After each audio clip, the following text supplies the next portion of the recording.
Bienvenue sur Change and Chill, le podcast où l'on parle de changement simplement. Je suis Olivier My et avec mes invités, nous explorons comment le changement peut être une force positive dans nos vies. Des histoires inspirantes avec une touche de légèreté. Dans ce nouvel épisode, j'ai le plaisir de recevoir Florence Chabanois. Salut Florence, comment ça va ? Ça va très bien. Bonjour Olivier. Le trajet de ce matin, ça va ? Nickel. Le métro marchait très bien. Le métro marchait bien. Ce concept de pot breakfast. J'adore. T'adores le petit pain au chocolat ? Oui, la tisane. On arrive à la tisane. Donc, verveine citronnelle. Une nouvelle découverte ce matin. Non, je trouve ça très bien. J'ai découvert ça il n'y a pas très longtemps. Ça vient directement de chez les parents. Ça détend. Est-ce que pour commencer, tu peux te présenter ? Bien sûr. Donc, je m'appelle Florence Chabanois. Je suis cofondatrice et présidente de l'association La Place des Grenouilles, qui est une association antisexiste. Et à côté de ça, je travaille dans la tech depuis 20 ans.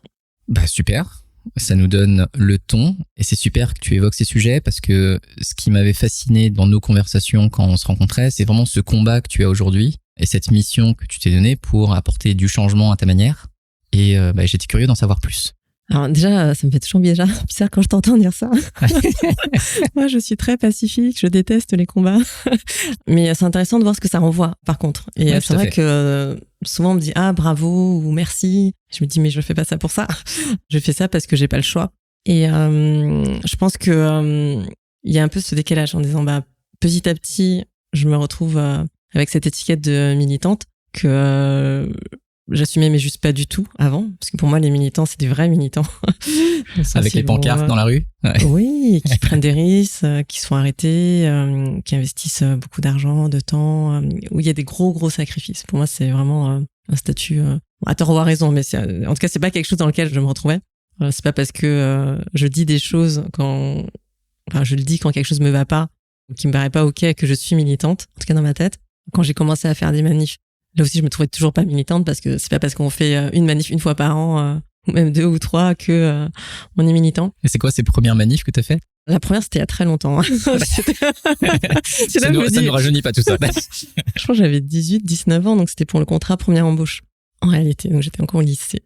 Et je trouvais que c'était par rapport au contrat de Villepin, Dominique de Villepin, qui pour moi précarisait, en tout cas, nos travails, dans la mesure où on allait plus avoir des CDI, mais un peu des contrats temporaires, pour nous mettre à l'essai, alors que moi j'allais entrer, pas tout de suite, mais dans le marché du travail. Et je trouvais que c'était de l'exploitation pure, de précariser comme ça. Et puis j'avais créé un site, je distribuais des flyers. Et ça, je m'en suis rappelé il y a pas longtemps en fait. J'avais complètement oublié cette phase de ma vie. Parce que Dominique de Villepin prend la parole ces derniers temps. Et du coup, je me suis dit, tiens. Ça me rappelle quelque chose, tiens. Ça me rappelle que je le détestais. Mais je trouve ça intéressant de voir que, tu vois, dans une période un peu plus tôt dans ta vie, 18-19 ans quand même, une partie de notre vie qui est passée, tu vois, au sens de notre progression intellectuelle, de notre histoire. Mais au-delà de voir ce qui se passe et de subir un peu le monde, tu t'es dit, je veux quand même sortir, alors dans la rue, je sais pas si c'était dans la rue ou pas, mais je veux quand même passer à l'action. Et je pense qu'il y a beaucoup de gens qui peut-être ont pensé comme toi, tu vois, mais qui n'ont pas en fait fait la démarche d'aller justement sur le terrain et de se mettre en danger. Parce qu'en fait, quand tu commences à afficher des choses, c'est un peu comme sur les réseaux, hein, tu te positionnes sur un sujet et donc forcément tu vas attirer des gens qui pensent comme toi, mais tu vas aussi t'attirer potentiellement les foudres qui pensent pas comme toi, quoi. Et la question que je me pose, c'est ça, c'est qu'est-ce qui a fait le premier pas ? Parce qu'en plus, c'était la première fois. Alors déjà, je fais très attention. T'as fait dans le sens où je me suis pas confrontée à beaucoup de gens, en fait. J'ai distribué des flyers, mais quelques-uns de façon très timide dans les halles. Enfin, à part me poursuivre, personne ne savait qui j'étais. Enfin, c'était…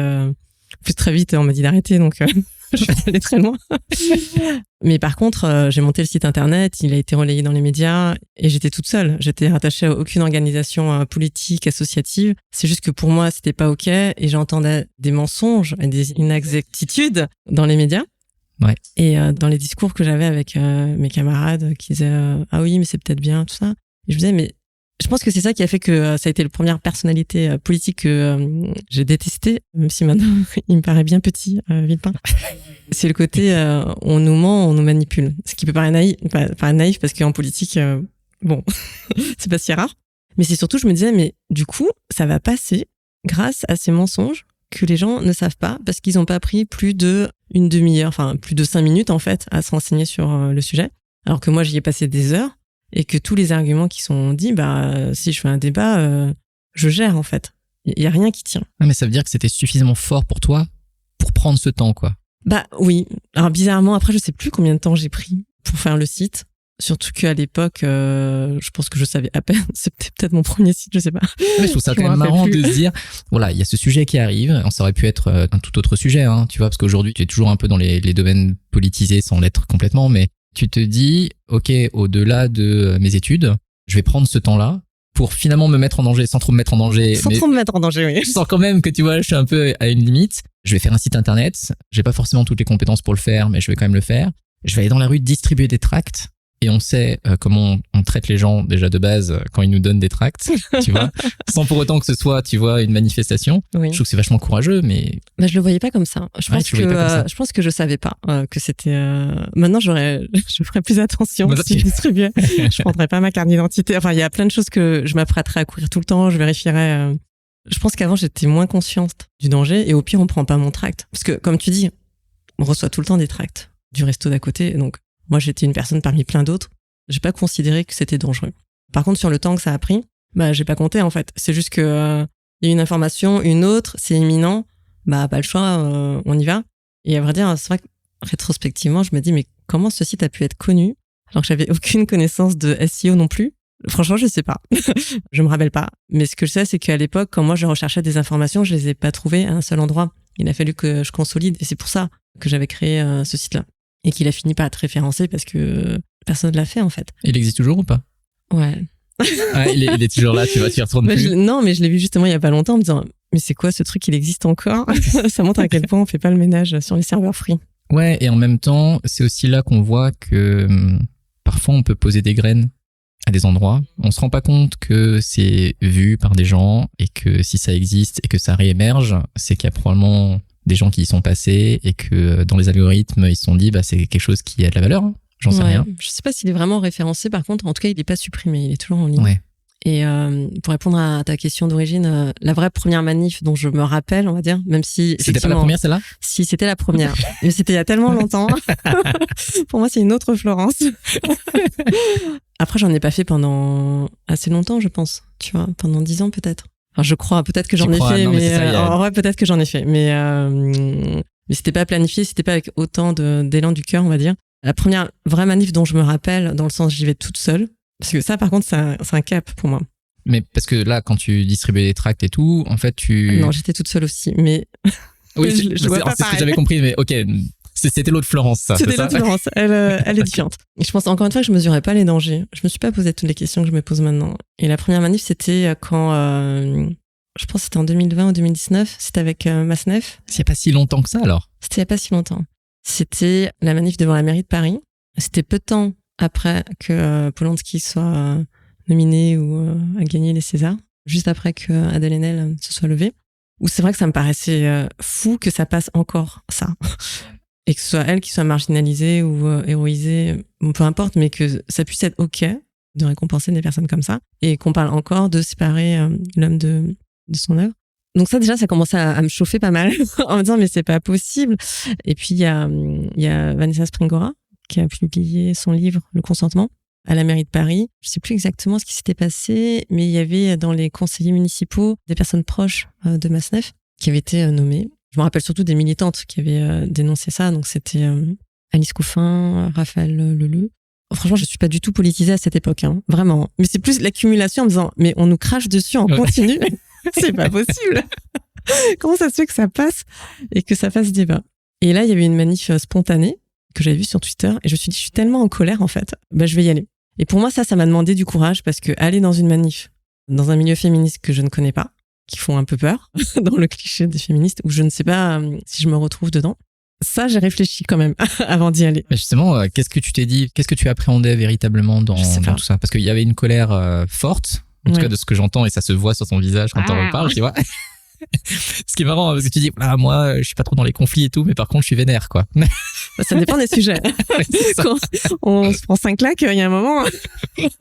Donc, tu t'es dit, ok, je suis sur Twitter, le réseau social où il y a que des gens vénères, quoi. On peut voir ça comme ça. Je trouve, en tout cas, c'est de plus en plus le cas. Bah maintenant, c'est X. Oui, c'est ça, effectivement. Maintenant, le temps a changé. Et tu te dis, ça m'énerve tellement que ça mérite que j'y aille. Physiquement, Oui. je veux dire. Avant, tu faisais site internet, tract, tu vois, discrète. Tranquille. Dans l'ancienne Florence, tu vois. Et là, tu te dis, c'est suffisamment important pour moi pour que je me mette un petit peu en danger pour marquer le coup. Et qu'est-ce qui t'a déclenché le mouvement? Je pense que je voulais soutenir les personnes qui ont le courage de faire quelque chose. Et donc là, les personnes, les élus, elles étaient menacées d'exclusion ou de procès. Mais il y avait vraiment ce côté, il faut choisir son camp à ce moment-là. Et moi, je me considère pas comme quelqu'un de courageuse, tu vois. Moi, ma méthode, c'est derrière l'ordi, faire des sites. En effet, et signaler aussi. Mais je suis très admirative et surtout reconnaissante des personnes qui arrivent à franchir le pas, à être exposées, parce que c'est elles, en fait, qui se prennent les coups pour nous. Et une manif, ça va, quand même. Je suis pas allée... j'enfreins pas la loi ou quoi que ce soit. C'est plus par rapport à mon tempérament d'aller dans un milieu où je ne connaîtrais personne, où je sais pas comment ça va se passer. Je savais pas ce que j'allais faire, rester planté là parce que c'était un rassemblement. Donc c'est même pas une manif. Une manif, on marche. Donc il y a un début, une fin. Un rassemblement, je sais pas. Oui, parce que tu me disais que c'était quelque chose de ponctuel qui avait été organisé. Et de donc, spontané, oui. Donc les gens se réunissent pour une même cause, mais tu sais pas ce qui va se passer. Non. Et j'ai vraiment... mais c'est exactement ce que j'imaginais, j'étais perdue. Mais par contre, il y a eu des choses cool, parce que du coup, j'ai vu à quoi ressemblaient les gens. Et je pense qu'il y a ce stéréotype où je saurais pas dire de quoi j'avais peur, mais j'avais peur peut-être de trouver trop de violence ou je sais pas exactement. Mais en tout cas, je voulais être là pour soutenir. J'ai erré un peu, j'ai écouté des gens qui parlaient. Mais tu savais que t'étais au bon endroit en tout cas. Bah, j'étais contente d'y être et de soutenir le truc. J'étais pas super à l'aise. Hein. Ça, c'était un des points.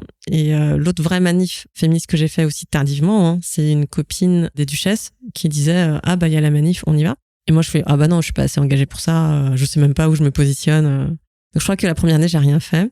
Et elle a proposé la deuxième année. Alors c'est peut-être juste moi qui ai hésité et qui mis du temps à y aller. C'était peut-être dès la première fois que j'y suis allée, je sais plus. En tout cas, j'y suis allée parce qu'il y avait quelqu'un. Bah Marina, si tu m'entends, merci. Et du coup, ça a dédramatisé le truc. Une manif, en vrai, j'en ai fait plein. Au final, ça te revient maintenant, tu en as fait plein. Tu es passé un tout petit peu vite, donc je vais revenir un tout petit peu en arrière. Tu cites les duchesses. Et donc, pour les personnes qui connaîtraient pas, est-ce que tu pourrais nous en dire un peu plus? En effet, merci pour la remarque. C'est une association de femmes dans le développement logiciel. De façon plus large maintenant, de femmes dans la tech, qui existe depuis une bonne dizaine d'années, peut-être une quinzaine, c'est possible. Oui, ok. Et donc, tu étais rentré dans ce groupe-là à l'époque? Oui, depuis le début. Mais d'ailleurs, la création de cette association, moi, je comprenais pas l'intérêt. Hein. En fait, j'ai tellement de misogynie intégrée. C'est dramatique. Et je sais pas si j'arriverai à m'en défaire complètement un jour. Mais au moins, je vois que je progresse un peu. Et à l'époque, c'est vrai que je comprenais pas quel est l'intérêt. Je trouvais qu'on excluait les hommes. Pourquoi est-ce qu'on se collait nous-mêmes une étiquette de personnes différentes par rapport au milieu? Mais j'ai quand même été dans le groupe. J'ai profité des événements qu'il y avait. Et même si j'adhérais pas pleinement à la cause ou à l'intérêt, j'y suis depuis le début, en fait. Il y a deux choses qui me marquent dans ce que tu dis. Alors, je vais revenir à la toute première, sinon je vais l'oublier. Quand tu disais, mon premier rassemblement, j'y suis allé parce que je voulais voir les gens. Et tu t'attendais à une certaine violence. Je trouve que cette remarque est intéressante parce que quand tu es juste sur les réseaux, les gens s'expriment. Mais ils s'expriment à l'écrit. Et à l'écrit, c'est pas toujours facile de mettre des émoticônes partout pour dire en fait là je le dis de manière gentille ou etc. Puis il y a une certaine violence, t'es derrière ton écran, t'es protégé quoi. Mais quand tu vois les gens, tu te rends compte aussi que c'est des personnes, enfin c'est des êtres humains qui sont pas juste noirs ou blancs la plupart du temps. Et je ne sais pas si tu l'as vécu, mais c'est vrai que moi quand je rencontre des gens, ne serait-ce qu'en conférence, moi à ma mesure, donc c'est pas du tout le même genre tu vois de combat, hein, si je puis dire, mais juste le fait de mettre un visage et de voir un comportement autour des mots, ça rend la chose des fois un peu plus apaisée. Une personne que je me dis jamais j'irai discuter avec, parce que ses idées sont totalement à l'inverse des miennes, tu te dis que c'est un visage que les gens montrent à un instant T, mais au final, parfois entre êtres humains, on peut converser, quoi. Bon, l'inverse est vrai aussi, mais je trouve que cette dimension d'humanité, ce petit gris entre le noir ou blanc, il peut aider en fait à avoir ces conversations qu'on n'aurait jamais pu avoir avant. Donc je sais pas ce que tu as vécu à cet endroit-là quand tu disais tiens je voulais voir les gens. Moi je trouve que en tout cas ce que tu dis je te rejoins complètement. Même au travail, enfin on a des conflits dès qu'on est à l'écrit, ça peut très vite monter en épingle. Peut-être que ça va pas se voir, mais en tout cas intérieurement on va se dire mais pourquoi il ou elle a dit ça, développer du ressentiment. Vraiment ça dégénère assez vite je trouve. Alors qu'une fois qu'on voit la personne, c'est quand même assez fou comme tout tombe. Dès qu'on a un humain en face. Enfin, déjà, on voit que la personne est cool en général, qu'il y a d'autres intentions, il y a du contexte, et ça fait tomber toute émotion négative, je trouve, où on est très très fort et forte à développer tout seul en fait. Ouais, c'est ce bouclier qu'on a naturel face aux autres, ouais. Qui probablement nous a aidés dans notre jeunesse, survie, enfance, survie, voilà. Non, mais effectivement. Mais qui, je trouve, plus souvent inadéquat maintenant qu'utile pour le coup. Et sur Twitter, je vois pas de propos, violents, parce que je suis d'accord avec ces propos du coup. Du coup, tellement vénère. Oui, je suis d'accord. Non, mais c'est des faits qui sont dénoncés. Après, ça dépend comment on prend le truc. Après, je pense qu'on pense pas forcément aux mêmes choses derrière Twitter, et maintenant X, j'utilise très très peu. Mais moi, ça m'a juste rassuré de voir que c'était des humains, je pense. Bizarrement, hein. Mais ça, je le fais pour tout en fait. Avant d'aller dans un groupe, je vais aller scruter les photos, voir les gens. Stocker un peu les gens, histoire de voir. Surtout si en plus tu dis que t'es pas très courageuse. Alors moi, j'aurais plutôt envie de dire l'inverse au vu de ce que t'as fait, tu vois. Mais c'est vrai que je pense que tu planifies un peu la chose, tu anticipes un peu ce qui pourrait se passer pour qu'au moins tu sois pas trop dans un inconfort, on va dire, à l'arrache, quoi. J'ai pas envie de me prendre des coups inutilement. Si je prends le métro à un rassemblement. Et aussi, personne n'a envie de se faire exclure quand on a envie d'aider une cause. Oui, je comprends. Ouais. C'est pas parce qu'on est d'accord sur un sujet que tout est ok. Et moi, au final, ce que j'ai ressenti, c'est que les gens avaient l'air sympas et qu'il y avait une bonne diversité. Les gens avaient l'air normaux, en fait. Donc c'est bizarre, mais c'est juste ça. Et c'est dur, hein. Rentrer dans un groupe d'une manière générale, c'est compliqué. Là, tu te rassembles, c'est-à-dire que tu as quand même fait déplacer des gens pour une cause. Donc il y a bien déjà un point commun qui fait que les gens se rassemblent. Mais après, il reste un peu l'embarras de l'interaction, quoi. Comment est-ce que tu prends contact avec les gens, comment tu te présentes, comment tu arrives des fois dans des groupes qui sont déjà formés, surtout que toi qui arrivais toute seule à cette période. Donc c'est pour ça, c'est la curiosité que j'avais. Et du coup, le deuxième sujet, j'essaie de raccrocher à chaque fois parce qu'effectivement, on part un peu à gauche à droite, mais le deuxième sujet qui me paraît important, parce que c'est une réflexion que j'avais et donc je serais curieux de savoir, toi, un peu plus ce que t'en penses, le côté des étiquettes. Parce que lorsqu'on se met des étiquettes, au final, on crée une scission. Typiquement, quand je dis « je suis un garçon, tu es une fille », déjà de base, on a créé en fait une séparation. Et donc, je trouve qu'il y a une difficulté dans l'exercice, dans le fait de, lorsque tu ne nommes pas la chose, elle n'existe pas. Et quand tu nommes la chose, elle crée déjà une séparation. C'est vrai. Et je trouve que c'est ça la difficulté qu'il y a dans ce sujet-là. Et c'est vrai pour plein d'autres cas, pour toute la communauté LGBT, je connais plus les lettres. Après, voilà. Au début, par exemple, quand il y a eu la Gay Pride, moi, je me suis dit, c'est intéressant, c'est bien qu'ils puissent avoir un moment pour eux, entre guillemets, tu vois. Je trouve ça cool d'avoir cette liberté d'expression. Et en même temps, le fait de matérialiser qu'il y a un moment pour eux, est-ce que ça crée pas une scission en même temps? Et je trouve que c'est vraiment difficile d'avoir le juste milieu et de savoir faire passer un message et qu'il soit pris dans le bon sens, en tout cas dans celui qu'on veut faire passer plutôt qu'un autre, quoi. Donc je sais pas trop comment toi tu vois la chose par rapport à tes missions. Moi, d'habitude, j'essaie de pas mettre d'étiquette sur les gens. Et en même temps, là, en t'écoutant, je me dis, est-ce que c'est une bonne idée? Mais effectivement, je mets pas d'étiquette pour qu'on n'en tire pas des généralités, qu'on soit le plus ouvert et ouverte possible. En tout cas, les étiquettes négatives, c'est sûr que j'évite d'en mettre. Maintenant, c'est subjectif. C'est ça, étiquette négative, du coup, ça dépend de la connotation qu'on lui donne. Oui. Et sur ce que tu dis, c'est plus descriptif, en fait. Il n'y a pas, tu vois, de se dire, est-ce qu'on est garçon, fille? Bon, même si ça aussi, ça peut se discuter. Exactement. Moi, je trouve ça super utile. Alors, je vais pas mettre le mot étiquette parce que du coup, j'ai un biais négatif dessus. Oui, je comprends. Mais je pense que le fait de nier les différences complètement, c'est aussi rendre inaudibles des vécus qui sont différents. Et aujourd'hui, les privilèges sont très inégaux. En tout cas, l'accès à nos ressources communes, l'égalité des chances, c'est pas du tout la même chose si on est une jeune fille noire que si on est un homme de 45 ans hétéro. Et en tout cas, je vais plus parler de moi, de mon cas par rapport au racisme, par exemple. Ça, c'est un sujet que je traite assez peu, en vrai.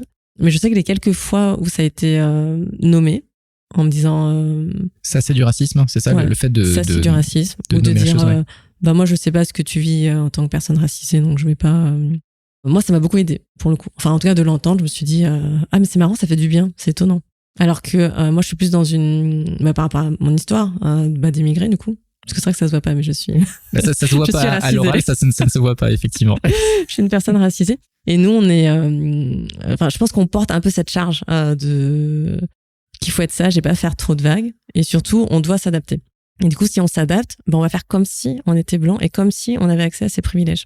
On va sur-travailler sur tout pour paraître le plus dans le moule possible. Et ça fait que quand on vit des situations qui sont juste racistes, parce qu'en réalité, la société est raciste majoritairement, du racisme ordinaire ou pas, on est très désemparé et on le nie et on s'en rend pas compte et on croit que c'est juste un cas isolé alors que ça ne l'est pas. Et du coup, on devient vulnérable et surtout incapable de pouvoir réagir et se protéger et construire, lutter par rapport à ça. Donc, pour des cas d'oppression, je pense que nommer les choses, c'est important.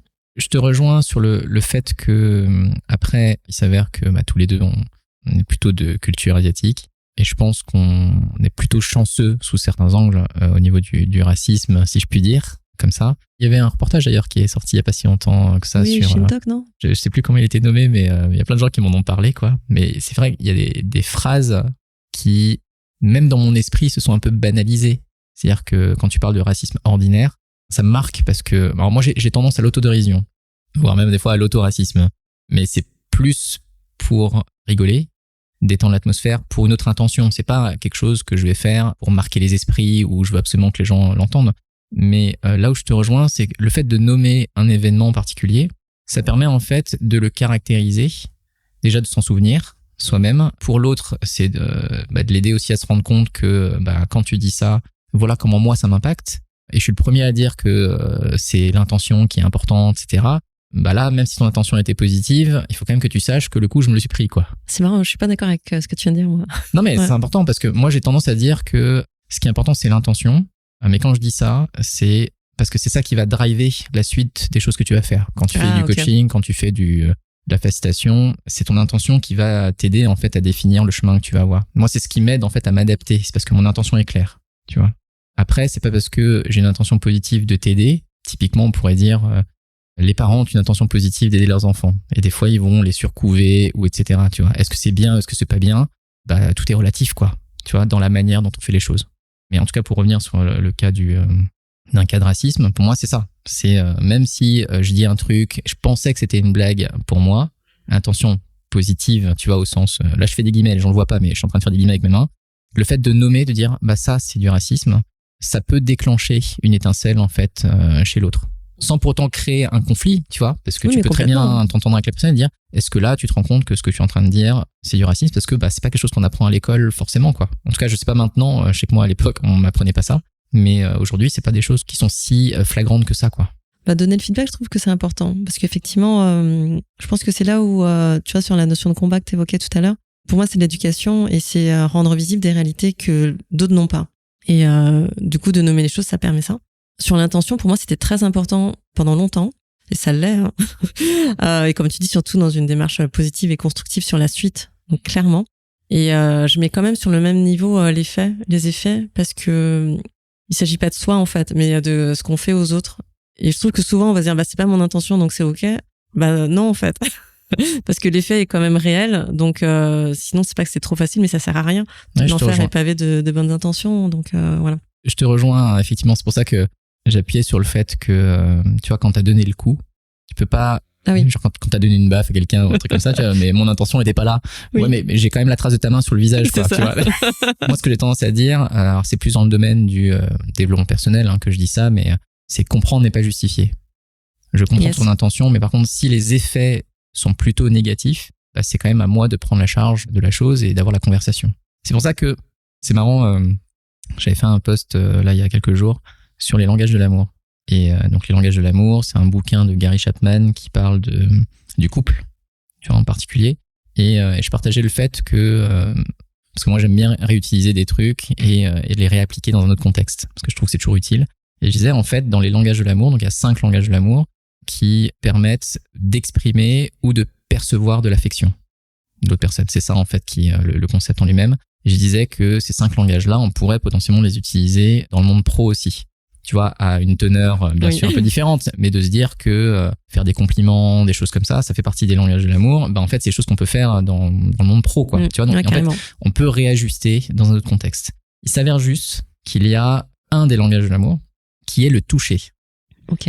Et donc forcément, le toucher dans le contexte actuel, surtout entre un homme et une femme, par exemple, ça peut amener à en entreprise, c'est la pas difficulté. Du tout, non, mais voilà, tu vois, je veux dire, ça peut amener à tous ces débats. Et j'ai trouvé intéressant, voilà, il y a des personnes qui ont commencé à réagir en disant, voilà, moi je veux bannir le toucher de l'entreprise parce qu'il y a trop de problèmes, etc.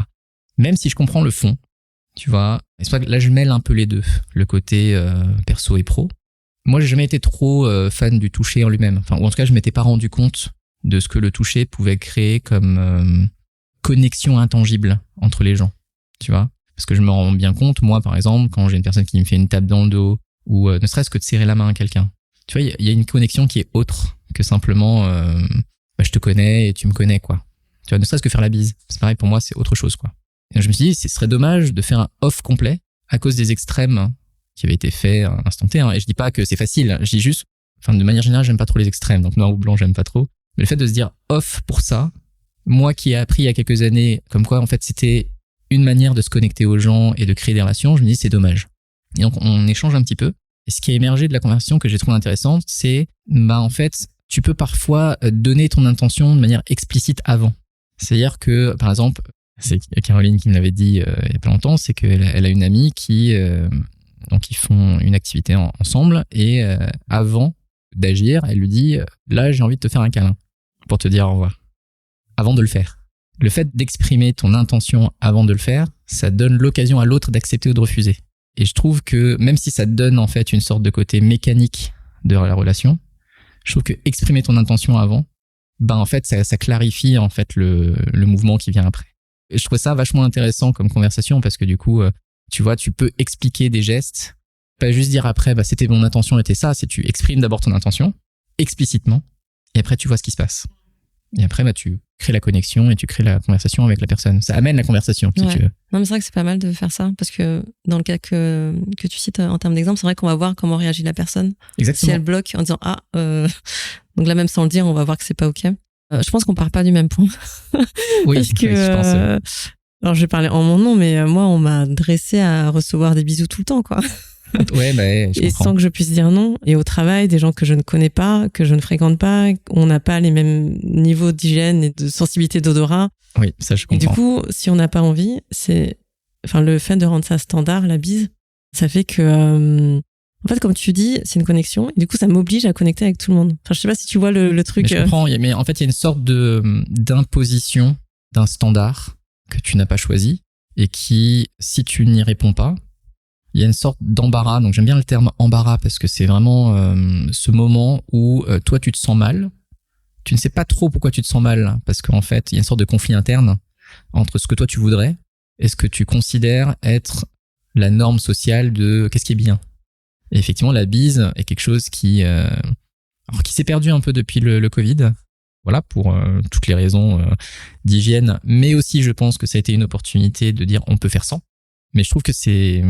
Effectivement, on part pas du même plan parce que déjà, homme-femme, ça change la dimension. Mais je trouve ça dommage, tu vois, qu'on n'ait pas cette capacité de pouvoir dire non, en fait, moi, entre guillemets, je fais que la bise aux gens que je connais, quoi. Oui. Non, mais en fait, c'est nommé dans une position de persécuteur, en fait. De dire non. En fait, ça nous oblige à rejeter des gens. Exactement. Alors qu'on veut juste pas rejeter. Enfin, on préfère qu'on nous oblige pas à le faire, comme ça, c'est ok. Et en plus, ça enlève toute la valeur à la bise. Du coup, moi, je fais très, très peu la bise. Mais quand je le fais pour de vrai. Ça banalise, en fait, effectivement, le geste. Alors que le geste, effectivement, est quand même une proximité, hein. Parce que tu touches quand même les gens de manière très proche, quoi. Et je trouve que, là on dérive, mais sur la culture du viol, je trouve que ça joue beaucoup. Ce côté, les enfants n'ont pas leur mot à dire sur le fait qu'on les touche ou pas. Les filles non plus. Et je trouve ça intéressant que tu le vois comme une perte, alors que justement avec la Covid, j'ai vu tellement de femmes se sentir soulagées en disant enfin, il n'y a plus de bise, Dieu merci, jamais je ne retournerai sur ce terrain-là. C'est là où je te dis, ouais, on part pas du même... Non, on part pas du même endroit et en même temps, moi, quand je vois ça comme une perte, c'est plus dans l'absolu. C'est qu'avant, il y avait une quantité qui était plus importante et maintenant, il y en a moins. Enfin, c'est ça que je vois. Après, c'est pas forcément négatif dans le sens où, justement, je connais des gens aujourd'hui qui le disent.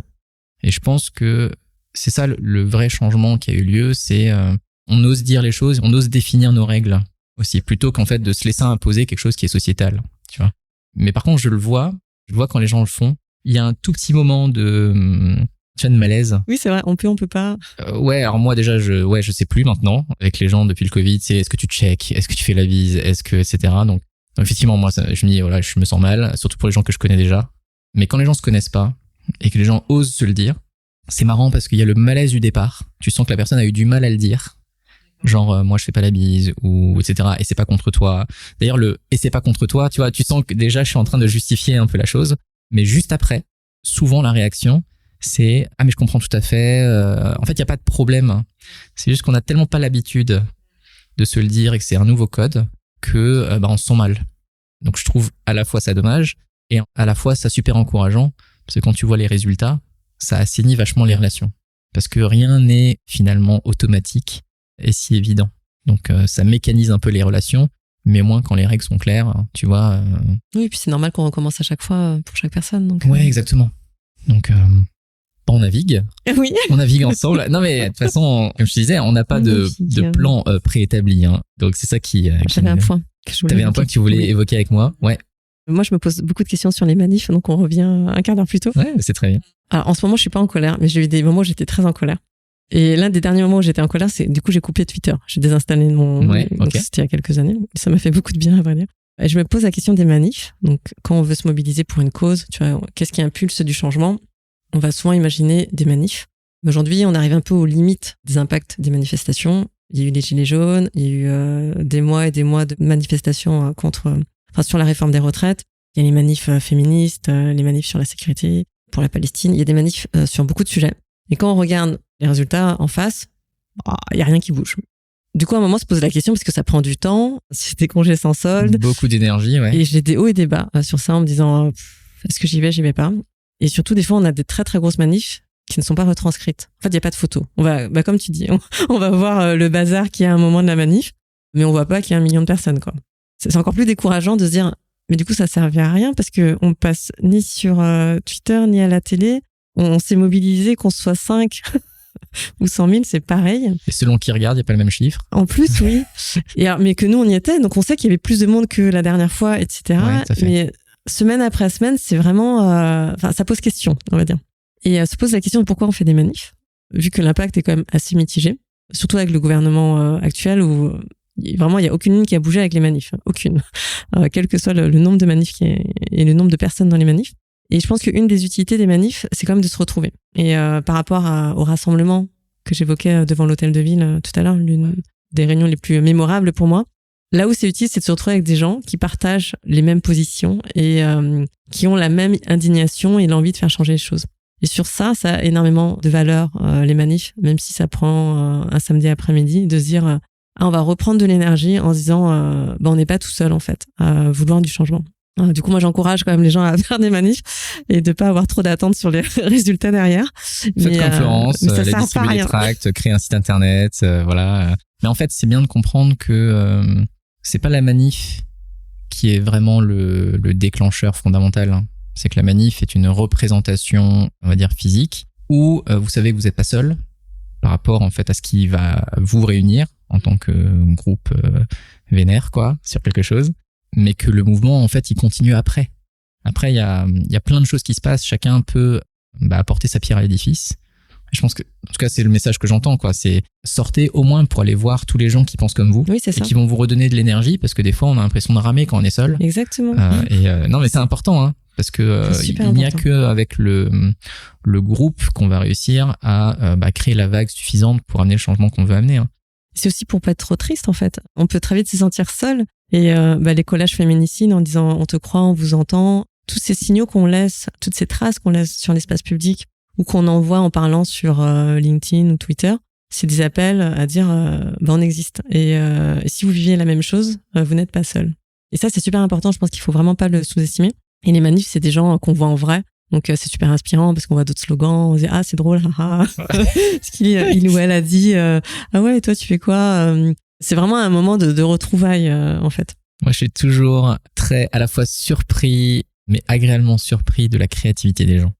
Tu vois, la capacité des gens à créer des slogans. Donc, tu vois, il y a une belle intention, du coup, là, qui est matérialisée, mais il y a une créativité, souvent, même avec de l'humour. Mais ils arrivent, en fait, à faire émerger un message intérieur, tu vois, vers l'extérieur pour que, et je trouve qu'ils sont très très forts, quoi. C'est le meilleur marketeur, en fait, oui. Les gens des manifs, hein.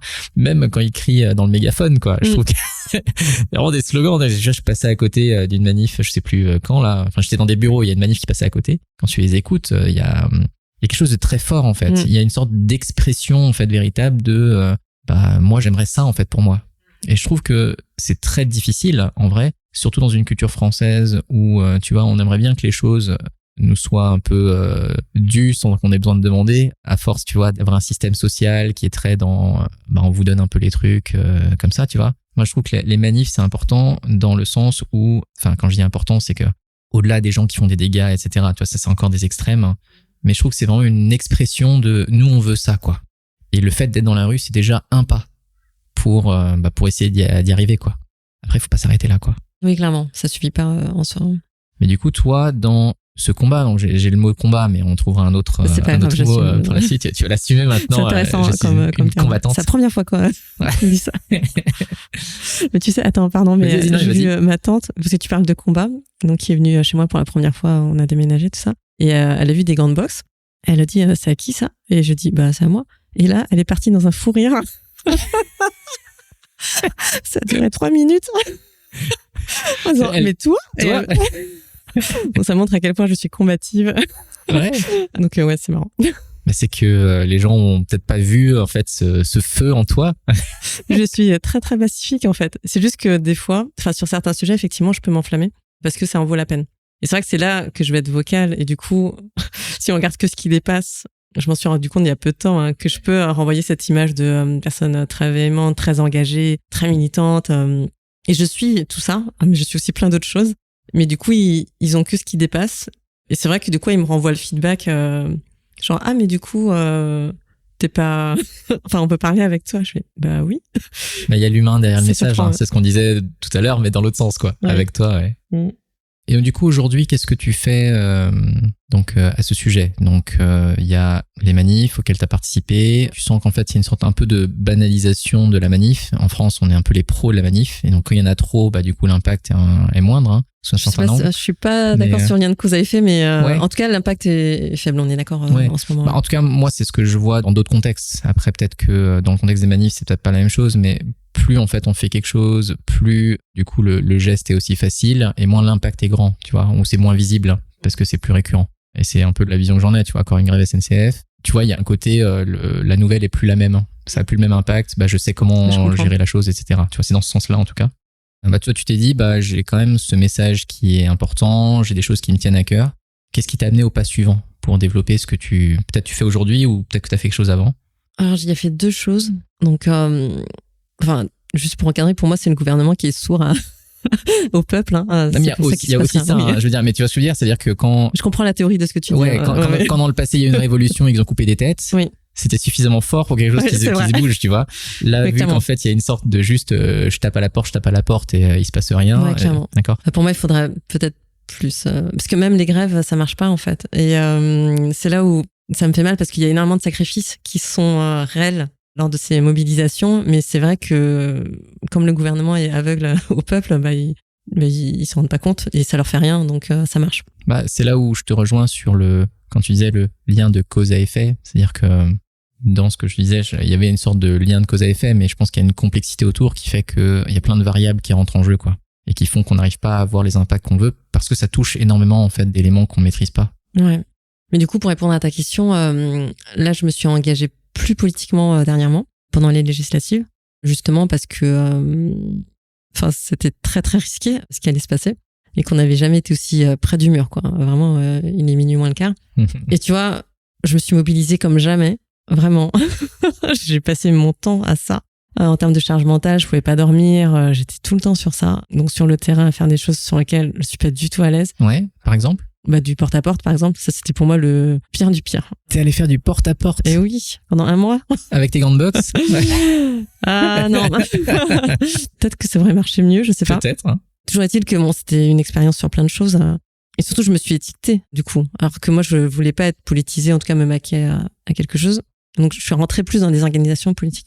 Tout ça pour que le nouveau Front populaire auquel je suis rattachée, du coup, gagne et qu'on se retrouve avec un Premier ministre de droite. Donc, quand on parle des faits de nos actions, c'est quand même dur de continuer à y croire. Et de se dire, bah, effectivement, sur les modes d'action, le vote ne marche pas.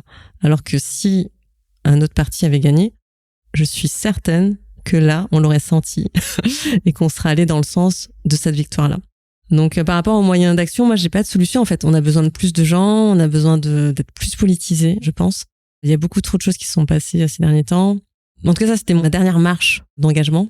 Je pense sur le côté politique, aller parler à des gens que je connais pas, aller parler à des gens qui votent RN pour leur dire c'est pas cool. Qu'est-ce qu'on peut faire? Ça aussi, c'était dur d'aller dans des cités, d'aller dans des maisons ultra bourgeoises. Enfin, vraiment, c'était les grands extrêmes. Enfin, ça, c'était vraiment une zone d'inconfort. Et tout ça pour rien. Donc, après, on va dire que le résultat final, effectivement, n'est pas celui que tu cherchais. Après, est-ce que dans ces actions que tu as faites, tu as rencontré des gens avec qui tu as eu des conversations que tu aurais pas pu avoir autrement, quoi? Est-ce que tu as réussi quand même à avoir une ouverture, un changement de vision? En fait, ce qui s'est passé, c'est quand même assez incroyable. Parce qu'on partait de très loin. On avait eu beaucoup de retard. La politique, ça se fait sur des années, en fait. Sur un territoire ou des choses comme ça. Là, on a eu très, très peu de temps pour redresser la barre. En ça, c'était intéressant parce que moi, j'étais une personne parmi plein d'autres qui ne s'était jamais politisée, en tout cas, et qui, là, vu l'urgence, allait prendre un RER près de Petra-Auchnok, se faire cracher dessus par des gens, se faire dégager et en même temps avoir des gens qui disent fait cracher dessus, je veux dire, merci. Non, pas littéralement, mais oui, on dit mais dégagez. Enfin, vous avez rien à faire là. Moi j'aime pas trop quand même me faire. Bah oui, je comprends. Personne n'aime ça. Ouais, je pense que personne n'aime ça. Ou alors et on se retrouve à devoir débattre sur un programme qui est même pas le nôtre, que du coup on apprend à connaître de plus en plus, ou sur des choses on n'est pas d'accord avec tout le programme, mais on est étiqueté et en tout cas c'était pas évident et tout ça pour ça non mais quand même je l'ai là. Hein. Ouais, je comprends. Je l'ai là. Et sur les personnes que j'ai rencontrées, la mobilisation qui a été possible et le résultat, même si là on nous a encore une fois craché dessus, c'est quand même très beau. Se dire waouh, en un mois, quand les citoyens et citoyennes s'y mettent, on peut renverser et faire déjouer tous les pronostics. Encore une fois, pour rien, grâce à quelqu'un. Mais c'est intéressant. Du coup, ça, cette énergie-là, de voir plein de gens qui se disent comment je peux faire pour aider. C'était une organisation très décentralisée. J'avais 20 groupes WhatsApp, Telegram, c'était l'enfer. C'est en termes de charge. J'imagine en termes d'organisation, ça a dû être compliqué. Oui, parce que tout le monde est plein de bonne intention. Et après, il faut se mettre d'accord et se trouver, aller chercher les tracts, se rejoindre là. Chacun a un peu ses contraintes, donc c'était très chargé. Mais c'était beau de voir une énergie, plusieurs énergies de profils assez différents converger en fait. Après, on a vu des vieux de la vieille, de la politique, donc ça aussi c'était intéressant. Vous avez été soutenus, quoi. Ça n'a pas été juste des nobody, entre guillemets, qui essayent d'agir. Mais on voit que c'est pas la même énergie. Nous, on avait énormément de sentiments d'urgence. On donnait tout, quoi. Et les autres, je pense qu'ils se ménagent pour la durée. Oui, je comprends. Du coup, c'est bon, ils vont aller prendre un petit café ou on n'a pas le temps de manger. Oui, on n'a pas le temps, ouais, c'est vrai. Parce qu'on a juste un créneau entre telle heure et telle heure. Enfin bref. En tout cas, pour répondre à ta question, il y a eu des rencontres intéressantes. Mais c'est vrai que la conclusion dont je ressors, c'est qu'il faut être politisé sur une durée un peu plus longue, soutenue, et que les gens se rendent pas compte de ce qui leur arrive. Parce que quand t'entends des gens qui mangent une fois par jour parce qu'ils ont plus les moyens, et qui croient que c'est à cause de l'immigration, en toute sincérité, ou alors qui sont juste peur parce qu'il n'y a pas de dialogue et tout. Vraiment, ces personnes, elles ont été complètement abandonnées et elles croient plus du tout dans les politiques. C'est très dur de leur faire changer d'avis vu ce qui vient de se passer, quoi. C'est effectivement difficile, hein. Mais c'est vrai que je trouve ça fascinant ce que tu nous racontes sur cette partie d'engagement là que tu as eu, parce que sur la dimension de l'énergie, parce que c'est vraiment quelque chose que moi je vois, alors à mon niveau, donc c'est-à-dire que moi je suis moins dans la rue, comme toi je suis plus dans le monde des entreprises, tu vois, enfin, c'est plus mon quotidien. Mais c'est vrai que moi je vois souvent cette énergie des gens qui veulent faire des choses. Donc quand ils sont suffisamment motivés pour le faire, on va dire, déjà il y a une certaine énergie qui se dégage. Mais la grosse difficulté, c'est comment est-ce qu'on focalise cette énergie pour qu'il n'y ait pas trop de déperdition et qu'on puisse vraiment avoir l'impact qu'on cherche à avoir. Parce que j'ose même pas imaginer ce que c'est que d'avoir 20 groupes WhatsApp, tu vois, en même temps. Parce que ne serait-ce que les notifications, enfin, tu vois, tu dois avoir ton téléphone, tu le poses à côté. Il y en a tout le temps. Tout le temps, quoi, tu vois, pour tout et n'importe quoi. Enfin, oui. Après, je regarde pas tout, mais tu vois, à un moment, on avait une diffusion à Vincennes. Et je crois que le leader, la leaduse ou les personnes qui avaient créé le groupe avaient disparu. Et du coup, tu voyais plein de gens qui disent est-ce qu'on peut venir à telle heure distribuer, mais qu'il y a des tracts, non, j'en ai pas. Et toi, non. Et toi, non. Bon, moi, je peux. Et vraiment, j'avais vraiment envie d'endosser ma casquette de manager en disant on va mettre un peu de process là, parce que quel gâchis. Mais justement, c'était la question qui émergeait dans ma tête. Est-ce que toi, dans cet écosystème-là, tu t'es senti plus leader, ou est-ce que tu t'es senti plus follower, quoi, entre guillemets, ou autre chose? J'étais plus follower quand même, je pense. Ouais, quand même. Il y a eu des moments où c'était genre typiquement dans ce groupe, j'étais plus leaduse parce que c'est parce que sinon il y avait rien qui se passait. Chaos. il y a rien qui se passait alors qu'il y avait énormément de volontaires. Moi, je trouve ça terrible parce que les gens allaient aller à un rendez-vous alors qu'il n'y a pas de tract. Enfin, du coup, moi, je peux pas.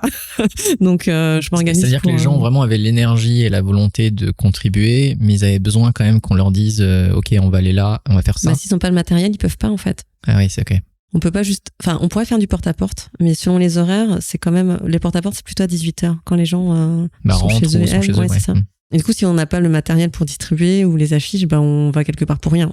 Enfin, après, on voit d'autres militantes peut-être, mais je trouvais qu'il y avait vraiment pas d'énergie à gaspiller. Et c'est aussi parce qu'il y avait plein d'initiatives partout. Et du coup, c'est difficile de s'y retrouver. Trouver la bonne info, celle qui est locale, enfin la plus proche de chez nous, des choses comme ça. Et sinon, plutôt follower, parce que j'ai pas d'expérience en politique. Et du coup, ça, c'était incroyable. Parce que le niveau d'organisation des groupes est très inégal. Et du coup, c'est super intéressant, d'un point de vue orga, de voir des modes décentralisés qui fonctionnent très bien, d'autres qui sont complètement chaos, d'autres qui sont très politisés, où franchement, c'est pas terrible en termes d'output, d'autres qui sont très politisés et ça marche bien.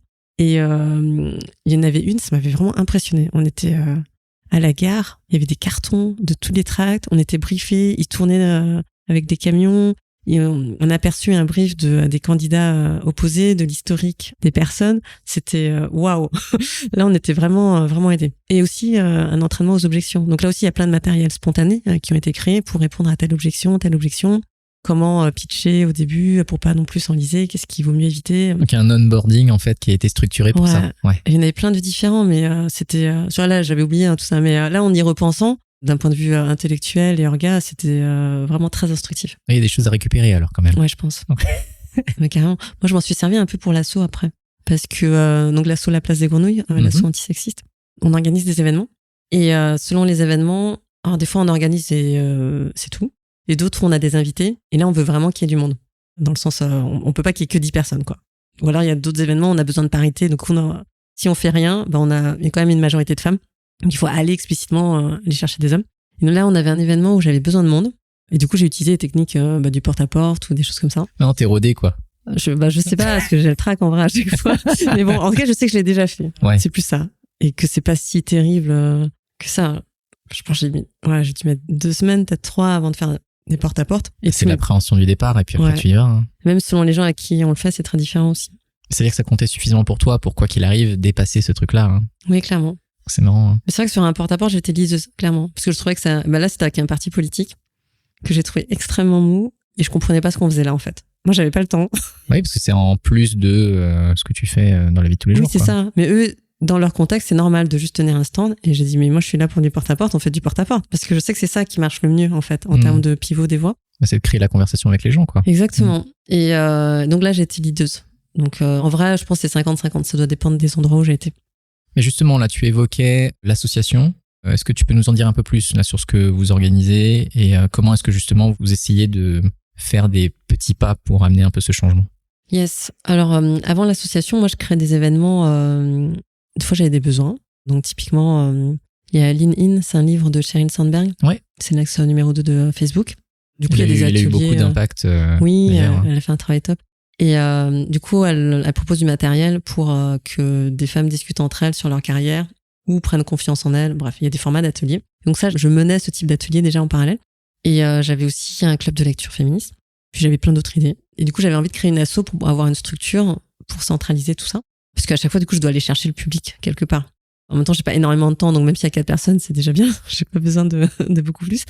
Et j'ai eu cette envie depuis un moment, et au bout d'un moment, je l'ai fait grâce à Sarah Dufour, qui est ma consoeur, cofondatrice de la Place des Grenouilles. Et que l'on salue. Et qu'on salue. Merci Sarah d'être là. Et du coup, autour de ça, on a fait plusieurs formats. Donc il y a la fresque antisexiste, qui permet de justement apprendre à nommer les choses, les phénomènes, pour se rendre compte que quelque chose est OK ou pas. Enfin, OK. En tout cas, qu'on ait conscience du phénomène. C'est pour ça que ça reboucle un peu avec Exactement. La conversation avant. Ouais. La fresque antisexiste, c'est vraiment beaucoup sur les termes et ensuite les liens de cause à effet entre les différents phénomènes. On a des conférences, on va avoir des invités extérieurs ou pas, des fois ce sera nous. On a des ateliers, on a le théâtre forum par exemple, où on va jouer des scènes d'oppression et ensuite on va jouer des alternatives proposées par le public pour ne pas subir cette oppression, donc pour y remédier. Et on itère plusieurs fois. Donc là, l'idée, c'est un outil d'empowerment pour prendre du recul par rapport à une situation qu'on a vécue, qui nous a posé problème, et que probablement, on n'en a même pas parlé de cette situation parce que elle est terriblement banale. mais elle a quand même un effet dans notre vie, au quotidien. On va développer des stratégies d'évitement pour qu'elle se reproduise pas. Donc l'idée de ces théâtres forums, ça permet vraiment de reprendre du pouvoir par rapport à ça. Ouais, parce qu'en fait, le fait de matérialiser sous forme de scénette, exactement. Ça veut bien dire que non, ce n'est pas un cas isolé, c'est quelque chose qui est vécu par plein de gens. Là, on peut le revoir, donc ça génère aussi des souvenirs, des éléments de ce genre-là. Et ensuite, le fait d'avoir des alternatives, c'est aussi de dire ça aurait pu se passer autrement. Et surtout, si ça se reproduit, parce que si vous avez l'occasion de pouvoir les montrer, c'est que probablement il y a d'autres gens qui vont le vivre. Au moins, je sais que j'ai une routine ou j'ai quelque chose que je peux utiliser pour m'éviter le problème, quoi. Exactement. Après, c'est pas aussi magique. Souvent, on voit qu'il n'y a pas vraiment de solution parfaite, mais en tout cas, comme c'est des solutions du public, déjà, ça développe de l'entraide. Et il y a quand même une phase un peu de guérison dans le sens où on voit comment d'autres personnes réagissent à notre situation. Et on se dit, et rien que ça, c'est un soulagement de dire, c'était pas OK, en fait, ce qui m'est arrivé. Et franchement, ça, c'est déjà beaucoup. En général, c'est vrai que c'est facile de dire que la personne a réagi, a mal réagi, surréagi par rapport à une situation, et le fait, ne serait-ce que de se poser calmement, d'une manière désémotionnalisée aussi sur la situation, de pouvoir converser dessus, je pense que c'est déjà, je dirais pas salvateur, mais au moins libérateur. C'est-à-dire que au moins ce que j'ai ressenti, je peux l'exprimer. Est-ce que ça résonne avec d'autres gens? Oui, non. Et si ce n'est pas le cas, est-ce que on peut en discuter pour voir comment est-ce que la prochaine fois, si ça m'arrive, comment est-ce que je peux appréhender une situation de ce genre-là, quoi. Le point magique, c'est que ceux-là, on les donne en non-mixité, en général. Donc, c'est vraiment des scènes liées au genre. Et en fait, tout le temps, c'est des cas qui font écho aux personnes qui sont là. Donc, là, on rejoint un peu ce qu'on disait un peu plus tôt, le « je ne suis pas seule ». Ça aide, même s'il n'y a pas de solution forcément derrière. Et justement, est-ce que tu peux préciser, alors au-delà du terme, mais ce cadre de non-mixité, et qu'est-ce que ça a changé d'avoir fait ce choix-là? Alors, sur la place des Gournouilles, on a des événements en non-mixité, donc pour le théâtre forum, par exemple, mais sur les conférences, c'est mixte. On a un espace de discussion Slack qui est en mixité, et on a des canaux en non-mixité, qui sont pas très utilisés, à vrai dire, mais en tout cas, c'est pour proposer l'option. Et pourquoi on a fait ça? Parce que on va pas du tout dire les mêmes choses quand on est entre personnes qui vivent la même chose, et quand on doit faire attention à notre langage, à l'expliquer, parce qu'il y a des personnes qui ne vivent pas cette réalité qui sont là. Donc une appréhension supplémentaire, en tout cas. Oui, parce que on n'est pas au même niveau, en fait, aujourd'hui. Et l'homme ayant un peu plus de portée dans sa voix, plus de crédibilité, ayant le luxe, en fait, de pouvoir échanger et débattre sur ces situations, alors que la femme qui le raconte ne veut pas débattre. Elle raconte juste sa réalité, elle veut juste du soutien. Ça fait un mismatch, en fait, dans les échanges. Et du coup, il y a quelque chose qui fait qu'on rajoute encore une oppression par rapport à une oppression qui est exprimée, qui fait que, surtout dans le théâtre forum, on parle de choses qui sont dures. On veut que les personnes se sentent libres de parler en toute confiance, en se disant « je vais pas être jugée, on va pas me traiter de menteuse, on va pas me demander de me justifier ». Dès que la personne commence à présenter sa scène, tous les autres comprennent de quoi elle parle. Vraiment. Dès le démarrage, quoi. C'est mais vraiment, oui, on se dit « ah bah oui ». Oui, et en fait, on l'a, genre 75% des femmes ont vécu chaque scène qui sont présentées ou une variante. Donc déjà, ça nous fait gagner du temps en efficacité, et surtout, ça fait qu'on reste dans des moyens qui sont à notre portée. S'il y avait un homme, par exemple, souvent, parce qu'on fait aussi des fois en mixité, ils vont dire, moi, je lui en colle une au mec qui fait ça. On fait pas ça, nous. Non, mais c'est pas du tout à notre portée dans le sens. C'est vrai qu'il n'y a pas d'adaptation de contexte, du coup. C'est qu'effectivement. Peut-être que lui fait ça, mais en fait, lui, on lui fait jamais ce genre de. Il peut pas vivre des situations qu'on décrit. Et puis pareil, c'est sa personnalité, c'est ce qui vient avec tout le modèle d'éducation qu'il a pu avoir, et on va dire ses envies profondes peut-être quand il voit la situation. Mais c'est vrai que je trouve que c'est un moyen de déjà de vous assurer que ce qui est vécu, c'est quelque chose qui résonne avec tout le monde, et de vous sentir à l'aise quand vous en parlez. Et d'une manière générale, que ce soit genré ou pas, quand tu réunis des gens qui sont dans le même contexte, je pense que c'est un premier pas intéressant pour déjà s'assurer que, ok, déjà dans cette direction-là, on va déjà nous essayer de nous en sortir, et après on va ouvrir à des gens, parce qu'il y a un travail supplémentaire pour les amener avec nous. Dans le monde, tu vois, de la tech ou de l'agilité, c'est pareil. Quand tu réunis plein d'agilistes ensemble, encore une fois, je fais un lien, mais c'est juste pour expliquer mon point, parce que je pense qu'effectivement, c'est pas, les thèmes sont un peu différents, mais quand tu réussis des agilistes ensemble, il y a certaines choses où t'as pas besoin de les expliquer. Et donc, du coup, tu vas plus vite sur le vrai sujet de conversation, qui est la difficulté, qui est l'inconfort, qui est la normalisation de certaines choses, la banalisation de certaines choses, et donc les combats qui résonnent. Parce que en tant qu'agiliste, c'est pareil, on parle de c'est quoi le vrai, le faux agile. Enfin, en tout cas, il y a plein de gens qui parlent de ça. Mais je pense que justement le fait d'avoir choisi la non-mixité à un certain endroit, c'est au moins vous enlevez ces barrières-là, parce que déjà le sujet est compliqué à aborder, et au moins on y va tout de suite, quoi. Et vraiment, on parlerait pas des mêmes choses si on était en mixité. C'est impossible qu'un viol soit évoqué ou des choses comme ça, ou même des violences ou des... Parce que les hommes qui seraient là vont... bon là, on va penser qu'ils vont le faire, mais souvent ils vont le faire. Vont le prendre personnellement en disant « mais non, moi je suis pas comme ça », alors qu'on parle pas d'eux. Donc vraiment, c'est un cadre qui me paraît nécessaire, comme tu dis, pour déjà notre objectif en fait de se soutenir et de guérir de ces situations. Après, on peut avoir un autre objectif plus tard qui est d'éduquer, mais en aucun cas on mélange les deux en fait. Là, on est en train de se reconstruire, de se fortifier, donc on le fait avec les moyens qui sont les plus pertinents. Et je trouve que c'est important parce que avant de bâtir ou de planter, c'est bien que le terreau soit fertile, quoi. Et donc là, en fait, c'est d'assainir et c'est peut-être là où vous en êtes pour le moment. Et puis, au bout d'un moment, effectivement, ce sera d'ouvrir les portes parce que c'est qu'en ouvrant les portes que vous allez pouvoir avoir l'impact que vous cherchez à avoir. Complètement. Et sur ça, ce sera plutôt d'autres formats, en fait. Ce sera pas, enfin, on a des ateliers aussi de parole où il y aura des cercles de parole de femmes et les hommes qui sont là écoutent. Ça aussi, c'est un exercice intéressant. Ça, tu as déjà vécu, ouais? Oui, on l'a fait, ça. Ouais. Ça, c'est un format qu'on propose, qui est inspiré d'un atelier de Raphaël Perquin, Julie Kim. Oui, j'en avais entendu parler. Ouais. La parole au travail, un privilège masculin. Donc ça, on l'a animé. Et on a aussi des jeux féministes, des choses comme ça. Et on a un club de lecture également. Mais en vrai, on le fait selon nos envies, selon l'actualité. Et chaque animation aura un but différent, en fait. On n'est pas que sur les femmes ou que sur les hommes. Ça va dépendre de l'objectif de ce moment-là, quoi. Mais tu as aussi un podcast. Oui, oh mon Dieu. Parce que tu n'en parles pas, mais parce que je me dis, elle va le dire à un moment donné, mais non, ça vaut le coup quand même d'en parler. Ouais. Merci Olivier. Donc on a un podcast depuis 2 mois. Oui. On a 3 catégories. Le premier, c'est sur des sujets d'expertise. Donc on aura invité Anne Schmidt par exemple sur le sport. Le deuxième format, c'est des revues culturelles. Donc c'est Sarah Dufour et moi, on va faire des préconisations sur ce qui nous a plu en termes de livres, de films, de séries, de pièces de théâtre. Et le troisième format, ça c'est un format que je voulais faire depuis très longtemps, c'est des interviews métiers. Donc aujourd'hui, les métiers sont très genrés. Il me semble que c'est les 2/3 qui sont genrés dans le sens, il y a moins de 40% d'un genre ou d'un sexe, je pense, vu les stats du ministère. 40% d'un sexe en représentation dans les métiers. Tu aurais des exemples? Tout en fait. Enfin, infirmière par exemple, c'est plutôt des femmes. La tech, c'est 15% de femmes. 15%, ouais. Selon la façon dont on compte, c'est 15 à 30%. Parce que. C'est comme la manif. Quand on dit la tech, ouais. Ça dépend ce qu'on dit dans tech. Parce que souvent, on dit dans la tech, après, il y a les fonctions qui sont quand même plus connotées féminins comme product owner, par exemple. Okay. On va compter dans tech ou pas. C'est marrant, je savais pas que c'était connoté féminin product owner. Il y a plus de femmes dans la partie produit que la partie développement, par exemple. Et la partie ops, il y en a encore moins de femmes. Oui, ok. Donc la partie ops, effectivement, j'ai plus vu ça, mais je savais pas de product owner, parce que moi, j'ai connu beaucoup de product owners hommes, en fait.